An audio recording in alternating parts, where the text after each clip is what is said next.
Dalam serat Dharma Gandul disebutkan, Sabda Palon merupakan penasihat spiritual yang berilmu tinggi dari Raja Brawijaya V, yaitu Raja Majapahit yang terakhir.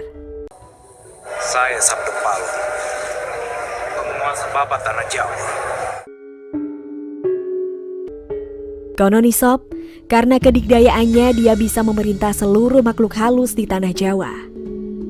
Dalam kitab Kesusastraan Jawa, Sabda Palon merupakan sosok yang sama dengan tokoh pewayangan bernama Semar. Dan sosok Sabda Palon ini Sob, konon merupakan makhluk gaib yang menjadi pelindung dan penjaga raja-raja Tanah Jawa sejak 525 tahun sebelum Masehi. Sabda Palon juga disebut-sebut dapat membuat kawah air panas di atas jumlah gunung berapi di Tanah Jawa. Bagi orang Jawa yang berpegang pada kawruh Jawa Sob, pasti mengetahui apa dan bagaimana Semar itu.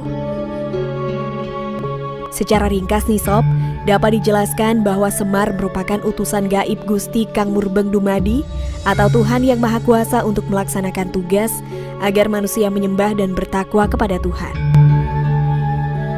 Di kalangan spiritualis Jawa pada umumnya Sob, keberadaan Semar diyakini berupa suara tanpa rupa. Dan keberadaan Semar diyakini dengan istilah mencolok putra mencolok putri, yang artinya dapat berwujud dan menyamar sebagai manusia biasa.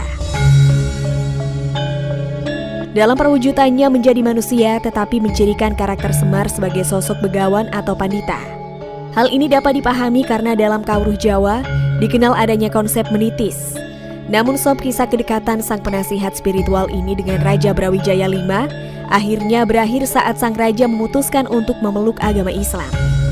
Sehingga Sabda Palon meninggalkan raja yang dijaganya selama ini.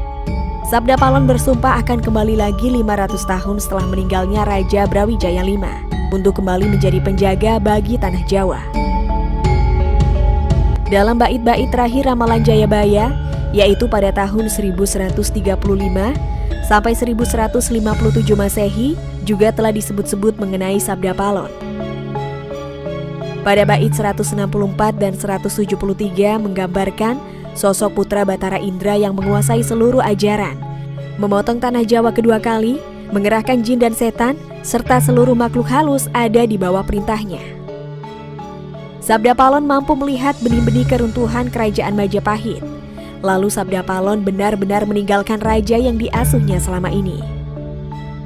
Saat Raja Brawijaya V memutuskan memeluk Islam, akhirnya Sabda Palon mendapat petunjuk untuk pergi ke sebuah pulau yang masih berada pada kekuasaan kerajaan Majapahit, yaitu Pulau Bali. Sebelum pergi ke Pulau Bali, Sabda Palon hijrah ke Daha atau Kediri, lalu ke Pasuruan dan kemudian ke Blambangan atau Banyuwangi. Konon Sob, Sabda Palon pertama kali tiba di Pulau Bali dari Blambangan sekitar tahun Saka 1411, ketika kerajaan Bali Dwipa dipimpin oleh Watu Renggong. Sabda Palon memimpin kekuatan supranatural yang membuat Watu Renggong sangat kagum sehingga diangkat menjadi pendeta kerajaan. Ada pula kisah yang menceritakan bahwa Sabda Palon adalah seorang makhluk gaib yang menjaga Gunung Tidar di Magelang, sehingga Sabda Palon terlibat pertarungan dengan Syekh Subakir. Siapakah itu Syekh Subakir? Nah, bagi yang belum tahu, Mimin kasih tahu ya. Syekh Subakir merupakan ulama besar yang diutus Kesultanan Turki Utsmaniyah untuk membersihkan Tanah Jawa dari pengaruh-pengaruh gaib yang mengganggu proses penyebaran agama Islam. Bahkan ada sumber cerita yang mengatakan bahwa Sabda Palon adalah Raja Jin.